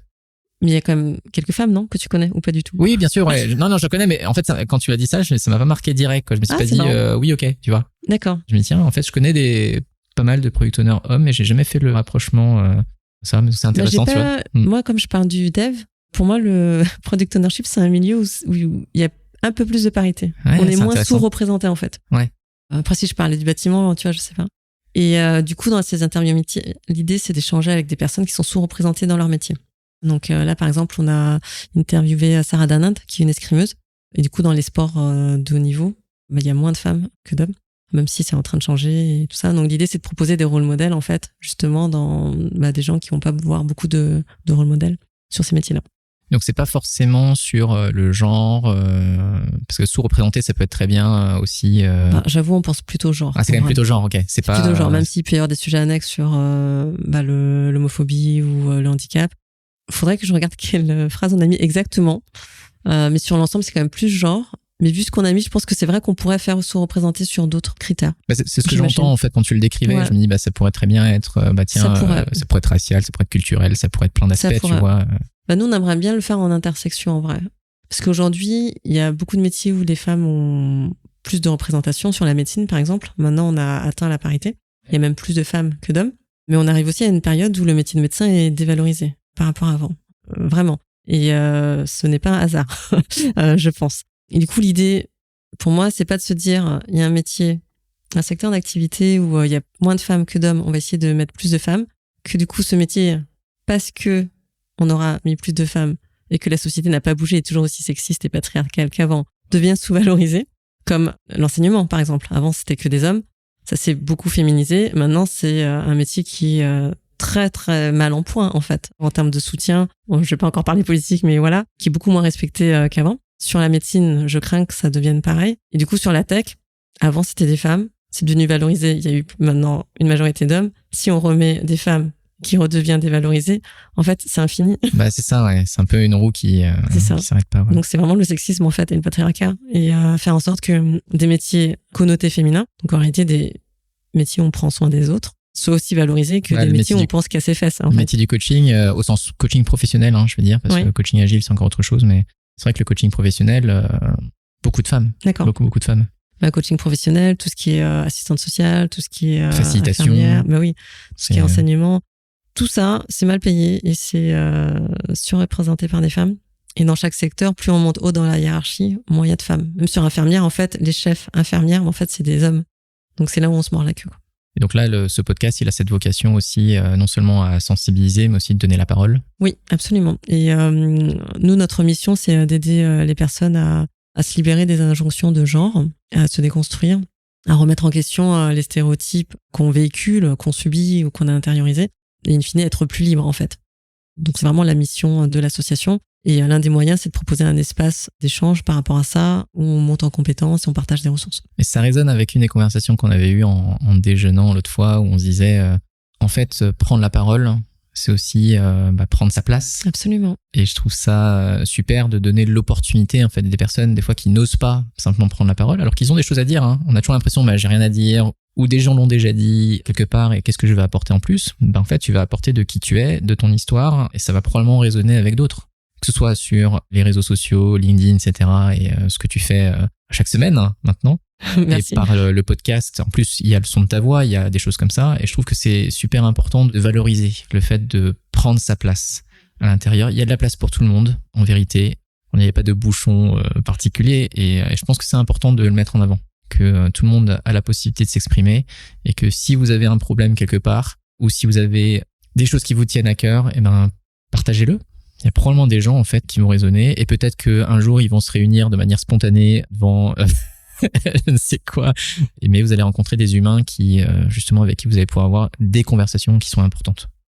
Clairement. Je pense que la partie visibilité, c'est quelque chose moi, c'est ça qui m'a fait parler de sujets non pro sur Twitter la première fois. Parce que pour moi, c'était que des sujets pro pendant des années. C'était hors de question que je parle de quoi que ce soit d'engagé, ou je risquais de me prendre des critiques ou des insultes ou...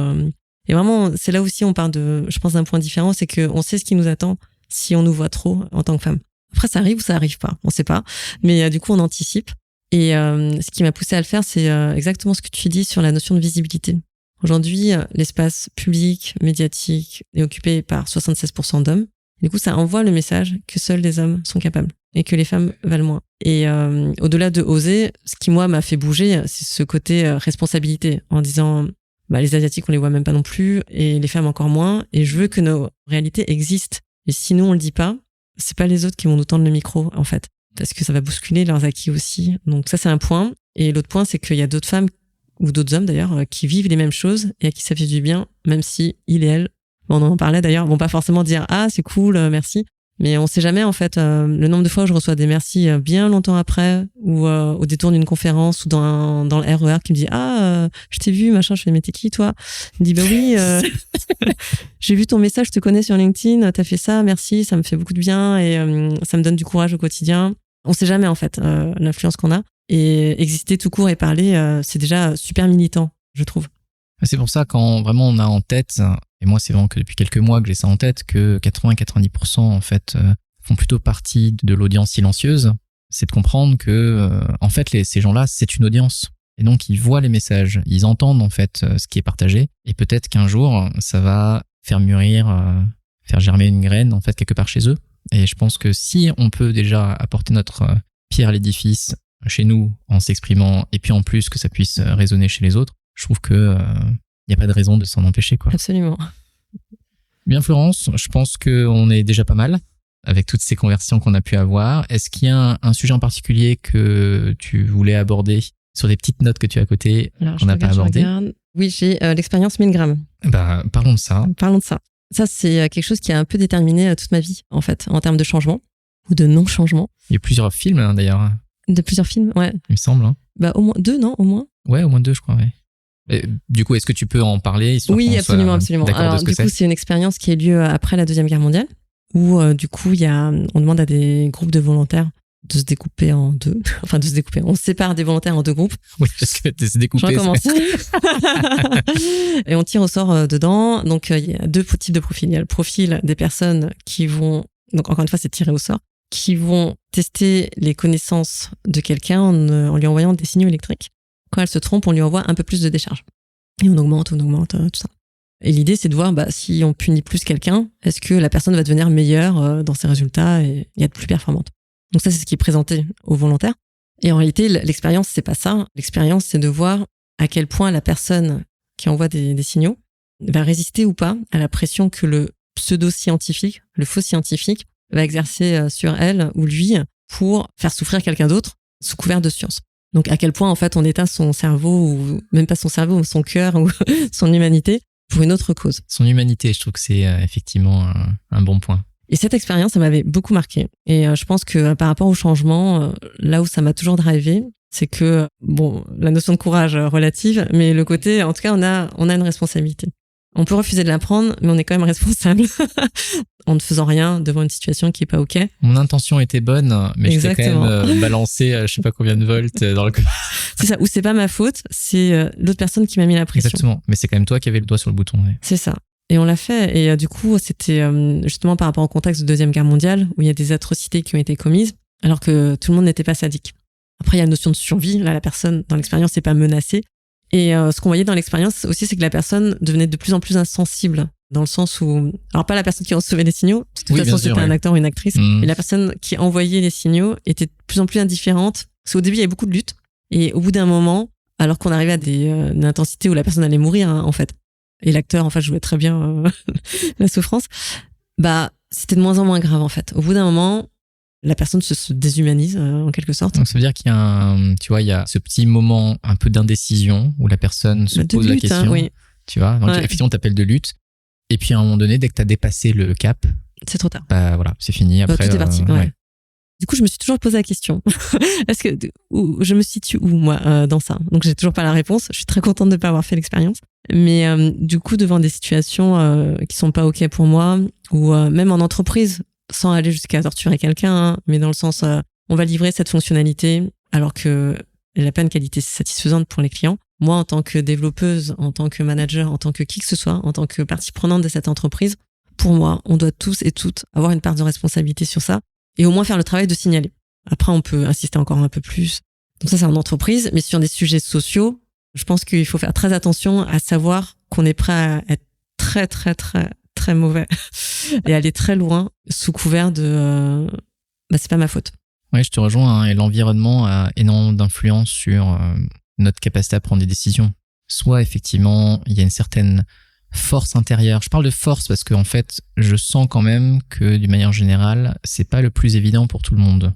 De manière générale, tu vois, le fait de te dire ouais, mais en fait, moi, j'ai pas envie d'appuyer sur ce bouton-là parce que la personne à côté de moi elle est en train de souffrir. Tu vois la force que ça nécessite face à le poids culturel de fais ce qu'on te dit, sinon tu vas pas être bien vu et tu vas être rejeté. En fait, là, cette peur du rejet d'une manière générale aussi fait que c'est une force intérieure de vivre tes convictions. Et je trouve que vraiment cet environnement que l'on construit, tant nous parce qu'on y contribue, mais aussi que ce soit le pays, que ce soit dans l'entreprise, un peu les règles, les normes, ont énormément d'influence sur est-ce qu'on va réussir à développer par exemple un ensemble de leaders, c'est-à-dire des gens qui ont la capacité de prendre des initiatives et apporter un impact positif à l'extérieur, ou simplement des gens qui vont baisser la tête et qui vont simplement dire ok, je fais ce qu'on m'a dit et du coup je prends pas mes responsabilités, mais ça veut dire que tous les résultats en fait maintenant qui sont derrière, c'est votre faute. Ouais, mais tu les prends quand même, enfin tu y as contribué. Et assume maintenant aussi le fait d'y avoir contribué, quoi. Et c'est vrai que ça dépend des cultures d'entreprise, parce qu'il y a des entreprises où on enseigne ça en disant ne réfléchissez pas, faites ce qu'on vous dit. Et ça, c'est pas du tout le genre d'organisation qui me convient. Ouais, je comprends. Ouais. Mais je pense qu'il faut être très clair quand on monte l'entreprise. Comment on veut? Est-ce qu'on veut des exécutants, exécutantes où on demande aux personnes d'éteindre leur cerveau, qui peut marcher dans certains contextes, je dis pas. Et si ça, c'est très compliqué, et c'est vrai que c'est pas le genre de profil que je vais recruter. Ou si on veut vraiment profiter de l'intelligence de tout le monde. Et dans ce cas, il y a un travail permanent de partage de vision, de pourquoi, du cheminement, qui paye à la fin, mais qui est effectivement assez chronophage sur toute la mise en place. C'est là le paradoxe des entreprises, c'est que d'un côté, ils veulent avoir un mode de fonctionnement maîtrisé, prédictible, vraiment comme des machines, Et donc, ils traitent les gens comme des robots. Sauf que, en même temps, ils veulent toutes les compétences et toutes les qualités des humains, qui est cette capacité d'adaptation, cette capacité justement à avoir des émotions et exprimer de l'intangible. Et en fait, ça marche pas d'avoir qu'une seule règle. Sauf que c'est beaucoup plus facile de gérer ça avec simplement des process, des outils. C'est ce qu'on voit dans le monde de l'agilité, où on a beau dire que c'est les humains qui importent, la seule chose qui est amenée, ou la plupart des choses qui sont amenées, sont plutôt des process, des outils, et on cherche le nouvel outil ou le nouveau process qui va changer les gens, quoi. Alors qu'en fait, le cœur, finalement, moi, de ce qui me paraît important, c'est d'avoir ces conversations. Cette conversation que quand tu vas taper à la porte de quelqu'un, c'est comme si tu cherchais en fait à avoir une connexion avec elle. Donc là, c'est métaphorique, mais c'est vraiment par rapport à ce que tu racontais. Quand tu vas taper à la porte de quelqu'un, c'est que tu essayes d'ouvrir justement un petit peu la carapace que l'on a chacun chez soi, pour savoir qu'est-ce qui est important pour toi et comment est-ce qu'ensemble on peut y aller, parce qu'on est au même endroit. Exactement. En tout cas, merci. C'était une belle image. Merci pour cette dernière expérience. Ce que je te propose, c'est qu'on passe à notre dernière petite partie. Donc, comme tu le sais, j'ai des petites cartes qui sont sur la table. Et ce que je vais te proposer, donc je vais les mélanger. Je les ai déjà mélangées, mais je vais les remélanger devant toi, comme ça tu ne pourras pas dire que je ne l'ai pas fait. C'est un ensemble de cartes avec des questions dessus que j'ai présélectionnées pour toi. Alors on va jouer un peu, mais du coup tu vas même avoir le droit de choisir toi-même la carte. Je te laisse choisir.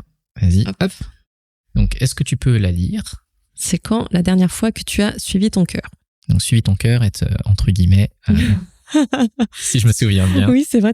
Non, tu le sais pas, mais j'ai des badges dessus que je distribuais à des collègues. Suivez votre cœur. Tu vois, comme quoi c'est la première carte que tu tires. C'est drôle, ouais. Oui, parce que pour moi, ça rejoint ce qu'on disait. Je veux que les gens soient bien dans mes équipes et surtout qu'ils et elles savent pourquoi on travaille ensemble et qu'est-ce qu'on veut atteindre. Et je veux pas qu'il y ait des conflits de valeurs internes. Donc si c'était en dehors de mes équipes, tant pis, mais je voulais vraiment développer ça. Non, clairement, la dernière fois, je pense que c'est quand j'ai démissionné de ma dernière boîte. Ouais. Et justement, qu'est-ce qui te fait revenir cet événement-là quand tu réponds à la question? En fait, dans le sens où il y avait un fort antagonisme. Moi, je suis quelqu'un qui a besoin de beaucoup de sécurité et d'avoir balisé quand même la suite. Et là, je suis partie. Alors, en fait, c'est juste que si on me racontait cette histoire, je ne peux pas me voir dans cette histoire. Ouais, je comprends. Ça ne marche pas. Vraiment. Quelqu'un qui démissionne sans avoir une idée claire de ce qu'elle va faire derrière, alors que elle est la seule source de revenus, qu'il y a des enfants, un crédit. C'est pas possible que ce soit moi. Et pourtant, c'était moi. Donc, c'était la dernière fois. En tout cas, t'as suivi ton cœur et t'y allais parce que c'était ce qu'il fallait faire, quoi. Oui, absolument. Tu l'as senti. Eh bien, merci. C'est pas fini, on en a d'autres. D'accord. On va pas toutes les faire, mais c'est ce que je te propose là, c'est que tu vas en sélectionner 2. Tu vas les lire et puis tu réponds à celle que tu préfères. D'accord. Ok. Est-ce que tu fais des statistiques sur la façon dont on choisit les cartes? Sélectionne les cartes. Tu vois, je te pousse même pas une carte plus que les autres. C'est vrai. Je les lis intérieurement ou à voix haute? Non, à voix haute, comme ça, en fait, ça me donne une idée un peu des questions qui te sont posées et surtout de celles que tu choisis. Alors, la première question, qu'est-ce qui te fait peur ou te faisait peur quand tu étais petite? Et la deuxième, qu'est-ce qui est bon pour toi quand tu as besoin de réconfort? Je vais partir sur le réconfort. Je pense déjà qu'on m'écoute. Ça réconforte. Plutôt qu'on me demande d'expliquer ou de si c'était la bonne solution ou qu'on m'inflige des idées. Mais si, tu devrais faire ça, voyons. Pourquoi tous les conseils qui commencent par pourquoi tu... Ouais, le pourquoi. Ouais. Mais ça, à vrai dire, ça m'est pas arrivé depuis assez longtemps. Et du coup, là, c'est plus des ressources que je vais me donner moi-même. Donc, c'est un chocolat chaud, c'est m'allonger, écouter de la musique, sans parole. Bientôt une verveine citronnelle. Bientôt, oui. Tu sais que je crois que j'en ai dans mon jardin, en fait. Je tiltais tout à l'heure, ça me dit quelque chose, ce truc.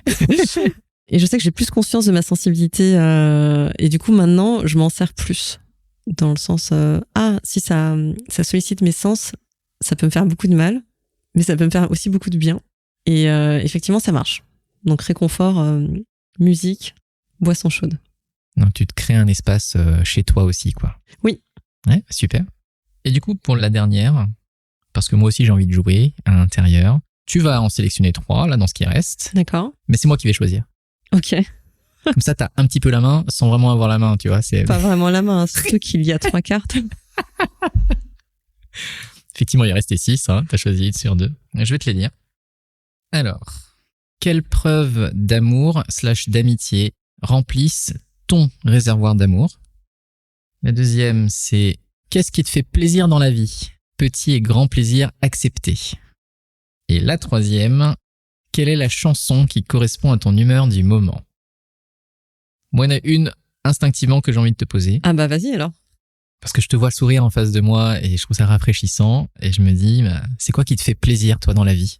Parce qu'on avait des discussions un peu sur des sujets qui sont un peu durs, qui, tu vois, quand c'est des combats qui nous tiennent à cœur, qui t'amenaient à de la colère, etc. Tu vois, c'est des émotions un peu particulières. Je me dis que c'était l'occasion de savoir aussi ce qui te fait plaisir dans la vie. Bah déjà des petites victoires. En vrai, ça me fait super plaisir. Tu en as quelques-unes comme ça en tête qui te viennent? Bah, j'en ai une dernièrement que j'avais partagée. Bon, c'est une petite victoire et en même temps c'est une grosse victoire. C'est mon conjoint qui a lu un livre qui s'appelle Les couilles sur la table, du podcast Les couilles sur la table, et qui est un merveilleux podcast. Je le recommande à beaucoup de gens. La plupart des hommes qui me parlent de féminisme, on écoute Les couilles sur la table. Il m'en a parlé beaucoup en fait du livre, et il en a parlé à ses parents. Il en parlait encore à d'autres gens, mais vraiment il était devenu promoteur en fait de ce livre que je n'ai pas lu. Et même auprès de moi, donc j'ai appris des choses qu'il me disait. Et du coup moi c'était une victoire parce que déjà je me sentais comprise et je voyais une volonté de sa part de s'intéresser, même si il a toujours été assez curieux, mais surtout de le voir changer de camp entre guillemets. Changer de camp dans le sens où il y a 5 ans il n'était pas du tout franchement il était juste lambda on va dire. Mm-hmm. C'était quelqu'un de très bien, hein. Il était plus du genre à... bah, par défaut, il prenait le parti des gars, quoi. Après, moi aussi, peut-être, hein, d'ailleurs, en disant, bah, pourquoi elle porte plainte 20 ans après? On vient de loin tous les deux. Mais lui, je pensais pas qu'il shifterait, en fait. En tout cas, sur ces aspects, de le voir promoteur. Des fois, il est promoteur, mais auprès de femmes féministes. Et là, je lui ai déjà dit, ça sert à rien ce que tu fais. C'est mes copines, on est juste obligé de t'écouter parler. Parce qu'on est polis, donc t'es en train de faire tout ce qu'on dénonce. Et bon, bref. Et là, je le vois faire avec un public qui est pas du tout acquis, en tout cas a priori, et surtout des hommes. Et ça, c'est vraiment cool. Donc ça, pour moi, c'était une victoire. Donc ça me fait plaisir. Et sinon, voir découvrir des gens super, en fait. Il y a plein de gens super et je sais pas qu'ils et elles sont super parce qu'on n'a pas assez parlé. Et de découvrir les accomplissements, les actes de courage, de solidarité, tout ce qui fait les petits cadeaux d'humanité dans la vie, moi, ça me fait super plaisir, clairement. Après, il y a la musique aussi, qui me donne beaucoup de plaisir. Ouais, il y a un genre de musique en particulier? En ce moment, c'est plutôt la musique classique. C'est marrant, hein, la musique classique a cette capacité à créer du focus ou apaiser. C'est marrant, hein, t'es pas la première personne qui me le dit. Ouais, mon seul truc à travailler là, c'est que c'est beaucoup d'hommes. Et qu'il y a énormément de femmes compositrices qui sont invisibilisées et c'est très dur de trouver leurs œuvres parce qu'elles n'ont pas été éditées assez longtemps pour que ça vive jusqu'à notre époque. Mais bon, j'y travaille. Et il y a des playlists que je tourne en boucle et tu vois, si tu me demandais un nom ou un morceau, je fais je sais pas. Ouais. J'écoute des playlists. Mais l'effet est là en tout cas. En tout cas, super. Merci beaucoup d'avoir joué le jeu. Merci Olivier. Et si on veut te contacter, papoter avec toi, avoir une autre conversation avec toi, comment est-ce qu'on peut faire? LinkedIn, je pense que c'est le meilleur moyen, même si je suis pas forcément réactive, mais je verrai le message à un moment ou à un autre. Donc Florence Chabanois sur LinkedIn. Et sinon, Mastodon, X et Blue Sky avec le pseudo F Chabanois. Un seul N. Et on peut retrouver le podcast à quel endroit? Le podcast sur le site lapdg.fr et sur toutes les plateformes de podcast, donc Apple Podcast, Deezer, Spotify, sous le nom La Place des Grenouilles. Merci de me rappeler de faire de la pub du podcast. Non mais je le fais parce que c'est quelque chose qui est important. Et ça l'est. Et tu en parles pas, donc du coup, autant que je le fasse. Merci. En tout cas, merci pour ce moment. C'était très sympa. Merci à toi. C'était très cool. Et puis à la prochaine. À la prochaine. Salut.